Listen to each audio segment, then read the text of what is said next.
Hello guys, this is JD and you are watching JD's English Club, a place of English learner. Welcome you guys to another session of daily English speaking practice. In this video, we are going to learn some group words. बिड़ाई काठी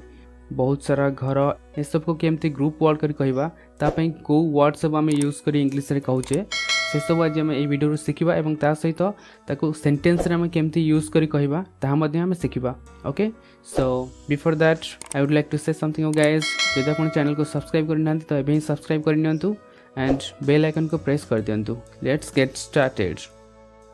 दले लोक ताको English रे एमती कहा जाय अ group of people a group of people दले लोकन को जदि हम इंग्लिश रे कहबा ताको एमती कहबा अ ग्रुप ऑफ पीपल तो एबे देखिबा सेंटेंस रे ताको यूज करी हम केमती कहबा दले लोक गां रु आसुचंती जदि हम ताको इंग्लिश रे कहबा अ group of people is coming from the village a group of people is coming from the village so एठी इज लागिबार कारण हेउची आमे गोटे ग्रुप बोली कहूचे ग्रुप को आमे इंपोर्टेंस दउचे तेणु करी ग्रुप पाई गोटे ग्रुप पाई एठी आमे इज लगे कहले okay a group of people is coming from the village second रे देखिबा जदि हम कहिबार अछि जे दले चोर किंबा दले डकायत ताको इंग्लिश रे एमती कहबा अ बैंड ऑफ थीव्स और robbers a band of thieves और रॉबर्स जदि चोर थिबे कहबा अ बैंड ऑफ थीव्स जदि डकायत हेतिबे कहबा a band of robbers police दले चोरों को धरिछि so police has nabbed a band of thieves police has nabbed a band of thieves पल्ले गोरु पल्ले हाथी बा पल्ले हरिण ए सब को आमे इंग्लिश रे कहबा को अ हर्ड रे यूज करू जदि गोरु होइथांती अ हर्ड ऑफ कैटल हाथी होइथांती अ हर्ड ऑफ एलिफेंट्स किंबा जदि हरिण होइथाय a herd of deer a herd of cattle a herd of elephants a herd of deer दले गोरु पड़िया रे चरुछंती ताको हम इंग्लिश रे कहले एमती कहबा a herd of cattle is grazing in the field a herd of cattle is grazing in the field पल्ले महुमाछी महुमाछींकर गोटे पल्ले को कहा जाए अ स्वार्म ऑफ बीज अ स्वार्म ऑफ बीज झिंटिका बा छोट छोट कीट पतंग जो माने भी सब थांती तो सेमानकर गोटे झुंड बा सेमानकर जो गोटे एकजुट हेके आसंती तांकर गोटे पल्ल को स्वार्म बोली कहा जाए स्वार्म ओके सो एठी जेमते हम कहले ए स्वार्म ऑफ बीज सेठी सेमती जदी झिंटिका बा अन्य कोनोसी कीट पतंग थांती ताको मध्य ए स्वार्म बोली कहा जाए ओके सेमाने जानि नथिले पल्ले महुमाछी से गछरे थिले they did not know a swarm of bees lived in the tree they did not know a swarm of bees lived in the tree पल्ले मेंढा सो मेंढा पल्ल को आमे इंग्लिश रे केमती कहबा एमती कहबा a flock of sheep a flock of sheep मेंढा मानकर गोटे छोट पल एबे भी से पशुपालन केंद्र रे रखा जाइछि ताको हम इंग्लिश रे कहले एमती कहबा a small flock of sheep is still kept at the farm a small flock of sheep is still kept at the farm दले पक्षी पक्षी मानकर गोटे दल को अ फ्लॉक ऑफ बर्ड्स मध्य कहा जाए a flock of birds a flock of birds okay so दले पक्षी आकाश रे उड़छंती a flock of birds is flying in the sky a flock of birds is flying in the sky मंदाए माछ माछ मानकर गोटे मंदा को कहा जाए a shoal of fish a shoal of fish मंदाए माछ पानी रे पहुंचुछंती A swirl of fish is swimming in the water. A swirl of fish is swimming in the water. दले हेटा बाघ बा दले शिकारी कुकुर ताको इंग्लिश रे कहा जाए हेटा बाघ होइतले अ pack of wolves a pack of wolves किंबा जदि शिकारी कुकुर होइथांदी अ pack of horns a pack of horns दले हेटा बाघ ए जंगल रे रुहंती ताको इंग्लिश रे कहले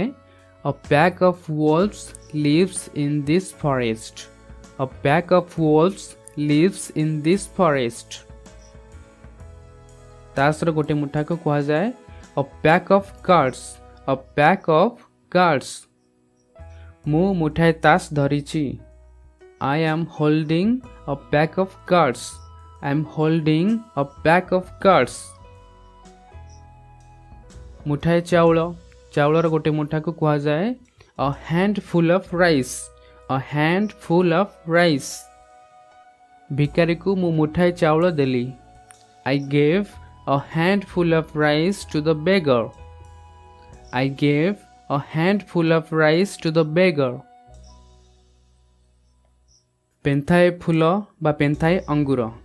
सो पेंथाए फूल होइतिले हम इंग्लिश रे कहबा a bunch of flowers a bunch of flowers जदि अंगूर होइथाए पेंथाए अंगूर होइतिले इंग्लिश रे कहबा a bunch of grapes a bunch of grapes so table ऊपर पेंथाए फूल रखा होइथिला ताको इंग्लिश रे कहले a bunch of flowers was placed on the table a bunch of flowers was placed on the table लेंथाए चाबी गोटे चाबी रे गोटे लेंथा को कहा जाए a bunch of keys a bunch of keys से ता हाथ रे लेंथाए चाबी धरिछि he is holding a bunch of keys in his hand he is holding a bunch of keys in his hand एक बिलेई बा कुकुर छुआ दल गोटे बिलेई छुआ दल होइथाउ किंबा गोटे कुकुर छुआ दल होइथाउ ताको हम इंग्लिश एमती कहबा अ लिटर जदि बिलेई छुआ होइथांती a litter of kittens a litter of kittens किंबा जदि कुकुर छुआ होइथांती a litter of pups a litter of pups एटी मन रखंतु